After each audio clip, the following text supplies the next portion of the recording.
Oh, man. Pessoal, Arte Agenda Entrevista começando agora aqui, Correio do Povo, Porto Alegre. Como eu falei nos bastidores para Ariel, um jornal mais do que centenário, nós somos de 1895, então como o Ariel conta histórias do Ariel Palácio, que está com a gente, conta histórias de mais de 2 séculos da nossa América Latina. Ariel Palácio, seja bem-vindo ao Correio do Povo, a casa é sua, Ariel. Muito obrigado, como estão todos? Para mim é uma grande honra ser entrevistado por esse jornal, como você mesmo acabou de falar, mais do que centenário. Ainda não chega a ser sesquicentenário, mas está indo nesse caminho. E ela, sesquicentenário é uma palavra que faz muitos anos a gente não usa, mas é o caso, né? Quer dizer, 150 anos. No Brasil foi usada a última vez em 1974, 72. né? 72, isso, 72, quando eu era tivemos... criança, eu ainda guardo algum selo e alguma moeda na casa da minha irmã em Curitiba, que é daquela época lá, quando eu me lembro que eu peguei, eu tinha 6 anos, mas eu já gostava de moedas e de selos. E tinha alguma com o sesquicentenário da independência. Perdão pela corruptela, eu sou de São Leopoldo, uma cidade que agora comemora o bicentenário, e 74 foi o sesquicentenário da imigração alemã, por isso a minha confusão aqui. Sempre tem a ver com as nossas origens, isto.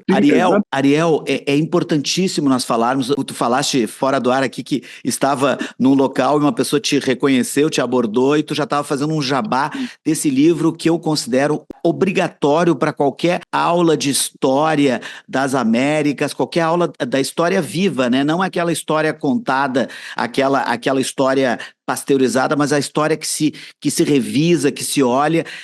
América Latina, lado B, o cringe, o bizarro e o esdrúxulo de presidentes, ditadores e monarcas dos vizinhos do Brasil, lançado pela Globo Livros, teve lançamento em abril aqui no país, Londrina, Brasília, São Paulo e Rio, e espero que venha para Porto Alegre. Eu quero que inicialmente tu fale, eu tinha te mandado umas perguntas, umas bases de perguntas assim, mas eu queria que tu falasse um pouco da ideia desse livro, porque quem te acompanha nos veículos que tu trabalhas como correspondente, vê que a história da América Latina está presente em tudo e volta e meia tu traz um dado histórico. Como surgiu a ideia desse livro? A ideia desse livro surgiu porque eu escrevi outro livro antes, por outra editora, que era de São Paulo, escrevi um livro chamado Os Argentinos, que era uma espécie de um manual para tentar explicar a Argentina e os argentinos. Porque eu ressalto para tentar, porque a Argentina é muito intrincada, muito complexa, fascinante e exasperante ao mesmo tempo. É um país estupendo, mas é muito complexo. Então, por isso digo para tentar. A gente tenta explicar a Argentina, tentamos explicar a América Latina. E naquela ocasião havia muitos caos, havia muitas coisas dos presidentes argentinos, mas que tinham se encontrado com um presidente ou do Brasil, ou do Uruguai, ou do Paraguai, ou havia coisas da história argentina vinculadas a outros países da região. E a minha história, que pena que esse livro aqui é só sobre a Argentina e não dá para incluir todo esse material que tem a ver com outros países da região, mas com coisas que estavam vinculadas à Argentina ou que explicavam a Argentina, embora não completamente vinculadas. Aí ficou aquela ideia de por que não escrever um livro separadamente sobre alguns países da região. E aí comecei a pensar isso, enquanto que ao mesmo tempo acontecia um fenômeno bastante engraçado. Às vezes me convidavam os amigos para ir num churrasco, num aniversário, numa festa, num coquetel, e quando a coisa começava a ficar meio entediante, quando a coisa da conversa começava a ficar meio chata, aí o amigo anfitrião sempre falava: Ariel, conta aquele caos, aquela vez que você encontrou Nicolás Maduro num banheiro da Secretaria-Geral do Mercosul, ou conta aquele caos da Cristina Kirchner falando em rede nacional de TV para comer carne suína, porque carne suína, segundo ela, era afrodisíaco. E aí eu começava a contar as histórias e o pessoal morria de rir, ou chorar, né, dependendo se a coisa era mais tragicômica. Então eu falei, aqui né, as pessoas se interessam por esse lado da história, que às vezes é a micro-história, ou seja, aquilo que às vezes... Alô, Ariel? Alguns detalhes da história que não são a história oficial, que não é a que o cara deu na cúpula do presidente, mas que às vezes são detalhes que explicam muito sobre como são esses líderes, pelo lado psicológico, pelo lado da corrupção. Então, oi, você está me ouvindo bem? Estou me ouvindo, agora estou. Oi. Oi, tô te ouvindo bem agora. Vou pausar aqui. Voltou. Aqui, Ariel Palacios. Ariel tá sem áudio agora. Oi, e agora? Voltamos. Eu não sei até onde me ouviram, porque eu comecei a caminhar para pegar um pouco mais de sol que está aqui no meio da mesa. Claro, e eu não sei até onde vocês me ouviram. Sim, não, nós ouvimos quando tu estava falando desses lados um pouco mais folclóricos de alguns personagens, assim, que tem alguns lados que não são conhecidos. Chegaram até a parte da Cristina Kirchner ou não? Não, Cristina, não. Tu estava começando a falar de um por um, assim. Então, por exemplo, que eu ouviram a parte dos churrascos, dos amigos dos churrascos. Sim, isso sim. Isso sim. Então aí comecei a contar essas coisas e eu pensei, por que não contar essas coisas em um livro que seja dos países da região? Primeiro eu pensei da América do Sul, depois falei, não, vamos fazer toda a América Latina, menos o Brasil. O Brasil é para alguém que cubra Brasil diretamente, isso para alguém específico que faça esse tipo de cobertura, que não é o meu caso. Então a ideia era contar isso, porque aí a gente sai um pouco da macro-história e vai para a micro-história. Estão me ouvindo? Estou te ouvindo. Não, perfeito. Alô, agora perdi. Voltamos. Oi. Agora voltamos. Falava da micro e da macro história. Isso, porque às vezes a micro história explica muito sobre a macro. Então às vezes tem lá um presidente que numa cúpula de países da América Latina faz um discurso assim assado, aquela coisa de sempre, mas às vezes explica algum detalhe. Alô. Oi. Ariel caiu e voltou agora. Caiu e voltou. Como? Caiu e voltou, agora tu voltaste. Eu acho que quando eu coloco o celular no bolso, ele aperta algum botão sem querer e acaba acontecendo isso. Deixa eu ver se eu coloco no bolso da calça, porque deixa eu ver se... Tá bem, coisa Tudo boa. bem, acho que agora sim. Então, era isso. Então, acho que esses detalhes, o Goethe, o escritor alemão do romantismo, tinha uma frase que era Der Teufel ist im Detail, mas é que se falava da comunidade dele. Caiu de novo. Alô. Deu aquela queda de novo, Ariel. Não, vou ter que segurar na mão. Tá. Então, acho que esses detalhes explicam muita coisa, não só sobre os líderes, mas sobre a sociedade. As sociedades que têm que suportar esses líderes ou as sociedades que, às vezes, são condescendentes com esses líderes, né? Porque os líderes não é que surgem do nada. Eles surgem porque alguma série de circunstâncias levaram os caras no poder, né? Às vezes a gente, nossa, que cara bizarro chegou ao poder em tal lugar. E às vezes você diz, bom, mas o cara não tinha o apoio da maioria da sociedade, mas às vezes o cara chegou porque as instituições estavam tão fracas, ele acabou chegando por outra via. Sim. Alô? Oi. Nossa, Oi.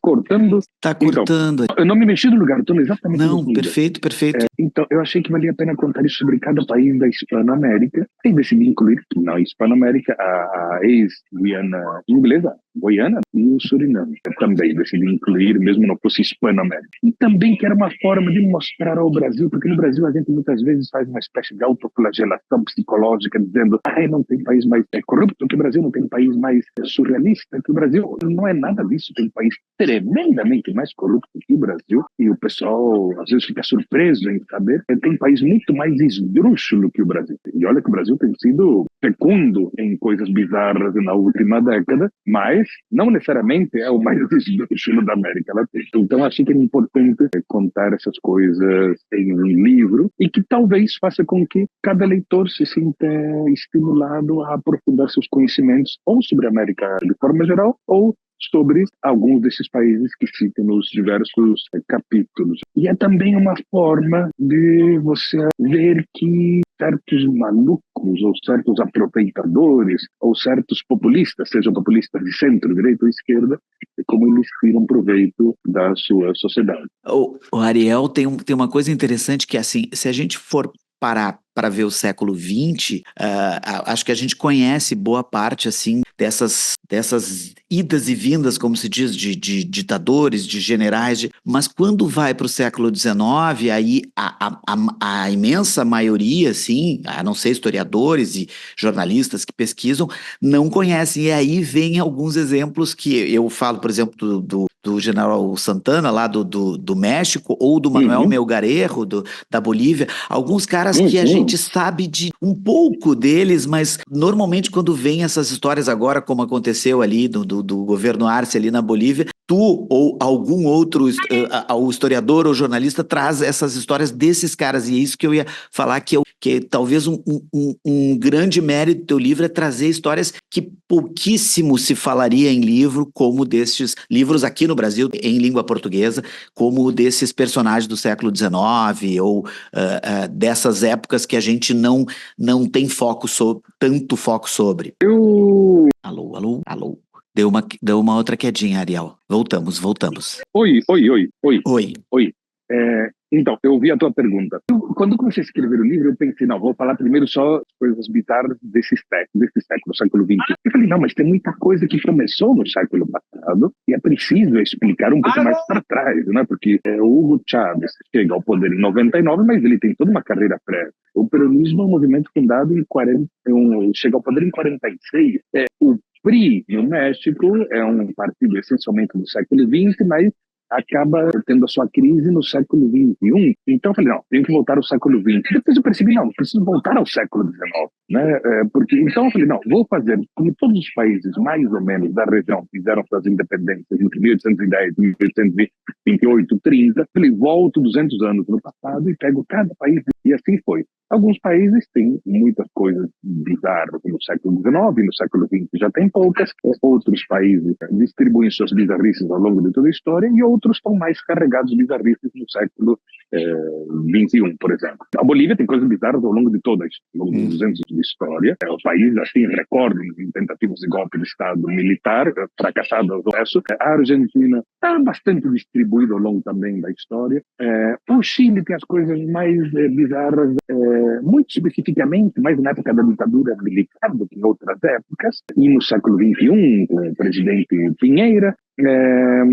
O Uruguai tem poucas coisas sui generis, e muitas dessas coisas sui generis são coisas positivas. O Paraguai distribui ao longo de toda a sua história também. A Venezuela, não. No século XIX tem alguns livros bizarros, mas são pouquinhos. No século XX, pouca coisa, mas aí a Venezuela se concentra mais neste século mesmo, no século XXI. Então, cada país varia muito nessas coisas. O que temos em comum, infelizmente, entre todos, ou entre quase todos, exceto o Uruguai e a Costa Rica, são as instituições fracas, instituições muito fracas que não conseguem se defender perante os ataques dos mais diversos, de toda uma pleia, de todo um leque de bizarros, esdrúxulos, sui generis, autoritários, totalitários, ditatoriais ou não. Então, isso, digamos, é o mal comum a toda a região. E também é comum a outros. Está presente na África, está presente na Ásia, e esteve presente na Europa. Não que a Europa esteja isenta dos itens, continuam. A gente vê muitos deles também. Vemos na Hungria, vemos o Putin, vemos vários. Mas a sorte da Europa, que é uma parte desses líderes bizarros, ocorreram até os anos 30 e 40, e depois a Europa entrou num período de institucionalidade forte, em que as instituições na Europa conseguem evitar o avanço desses malucos, de forma geral. Não que está mais protegida a Europa desses caras. Europa e Canadá e Nova Zelândia, os Estados Unidos está também acabada de malucos que tem lá o Trump, Companhia Limitada, né, que é bolinho também. Eu acho que o Gustavo Schacker um dia teria que fazer um livro só sobre os governos americanos. Nossa, isso rende doidado também, mas ainda bem que existem alguns lugares onde as instituições são fortes ainda, como disse, Canadá, Nova Zelândia, Austrália, Europa, e aqui na região mesmo, Uruguai. Sim, isto eu queria te falar, assim, das perguntas que eu tinha, assim, tu não fazes juízo de valor, tu leva também, o teu texto é muito leve, trabalhas com muito bom humor essas questões, porque tem muito bicho envolvido, tem ornitologia num país, tem cães no outro, né? A Argentina é pródiga em cães de Cristina, cães vivos ou mortos de Milei, né? Mas também o Uruguai, por exemplo, tu falaste também Costa Rica, parece que o Uruguai ele sai dessa órbita, tu consegues, ainda mesmo assim tem alguns tipos de podridão, mas não consegue ser, e de loucura, como a dos outros países. O que diferencia, por exemplo, o Uruguai nessa análise desse livro, assim, se a gente for pensar todos os loucos e esses malucos bizarros que estão ditos aí nesses mais de 2 séculos. É uma coisa interessante. O Uruguai é interessantíssimo. Os gaúchos são vizinhos do Uruguai, os argentinos também. E é um país muito interessante, porque se alguém vai argumentar, porque a colonização espanhola e portuguesa, o Uruguai foi colonizado pelo... Você diz, bom, mas no século XIX, século XX, a colonização italiana, alemã, daqui, de lá, japonesa, no Peru, chinesa, não sei onde. Aí você diz, o Uruguai é exatamente o mesmo tipo de migração, colonização igual da Argentina. Migração posterior italiana, majoritariamente. Tanto que Uruguai e Argentina compartilham, além de várias coisas, como a carne, doce de leite, doce de frição pelo chimarrão no Uruguai e na Argentina, que é nacional. No Brasil é Rio Grande do Sul e áreas de forte presença gaúcha, Mato Grosso, do Sul, do Paraná, parte de Santa Catarina, Rondônia, mas não é um frição nacional. O chimarrão não é nacional, é graças aos gaúchos e gaúchos que migraram dentro do Brasil, ao êxodo gaúcho, né? Mas não é nacional. A carne, o tango, que se ouve no Uruguai, na Argentina, e a presença descomunal enorme italiana. Por quê? Porque são os únicos 2 países de todo o continente que tem uma maioria de habitantes que tem um sobrenome que não é do povo que os colonizou. Então, por exemplo, no Brasil, uma parte das pessoas tem sobrenome, nos Estados Unidos, sobrenome inglês. No México, sobrenome espanhol. Na Colômbia, sobrenome espanhol e por aí vai. Na Argentina e no Uruguai, 52% a 53% dos habitantes têm sobrenome italiano. Então isso seria mais um ponto de aproximação com a Argentina. No entanto, politicamente, são 2 países totalmente diferentes. Totalmente. Então, o Uruguai viveu em guerra civil, em todo o século de independência, até 1900. Depois do século XIX viveu em guerra civil. A Argentina viveu até mesmo nos 80, mas o Uruguai entrou no século XX de uma forma diferenciada. Conseguiram fazer governos e oposições que dialogavam. E na Argentina sempre primou o antagonismo.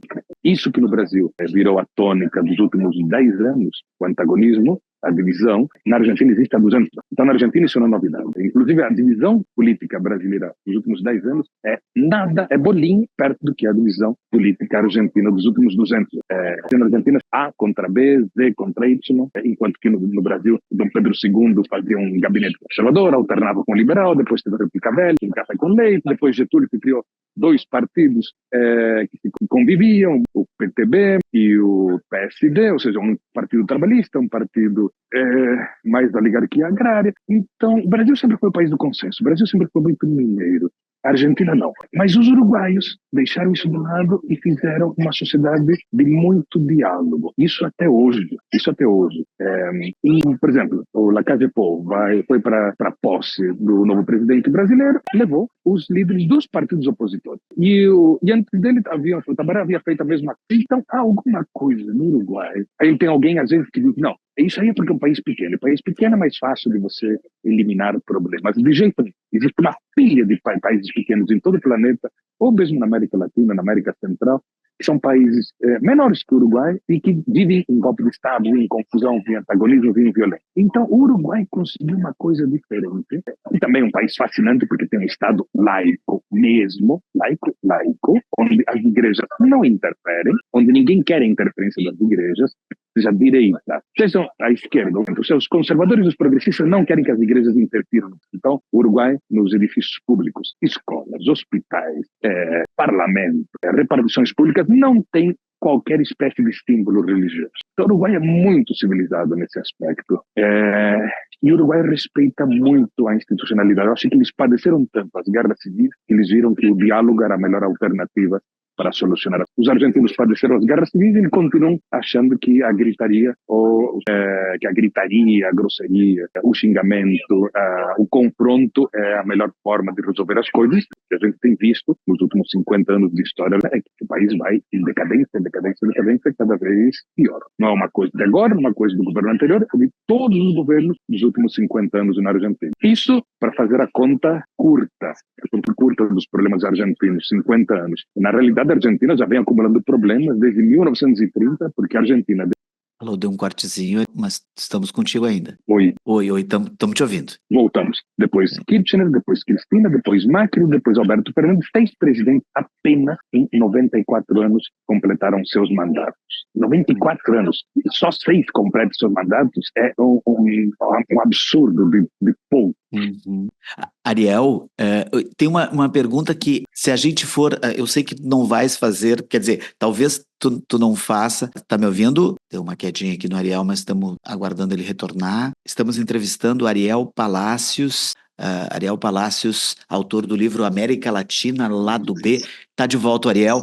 Oi. Ariel, eu vou. A pergunta é: eu sei que não tem livros sobre o Brasil, né? Talvez, eu acho que tu ainda futuramente, talvez ainda faça como uma questão afetiva, mas eu tenho que te falar. Tu falaste do Uruguai, próximo do Rio Grande do Sul. O Rio Grande do Sul, se a gente for pegar lá assim a história, assim, vamos para o século XIX, General Bento Gonçalves, depois Júlio de Castilhos, daí Borges Medeiros, outros grandes líderes, depois Getúlio Vargas, daí até, inclusive, Geisel também, e depois alguns, inclusive falei que ia te entrevistar e mostrei o livro para o nosso amigo Tarso Genro, que foi governador e ministro, amigo, sim. ministro da Educação também, e se nós fôssemos fazer uma espécie de lado B do Rio Grande do Sul, teria algum tipo de história, assim, algum tipo de cara que tu gostaria de te debruçar para falar no mesmo estilo desse livro?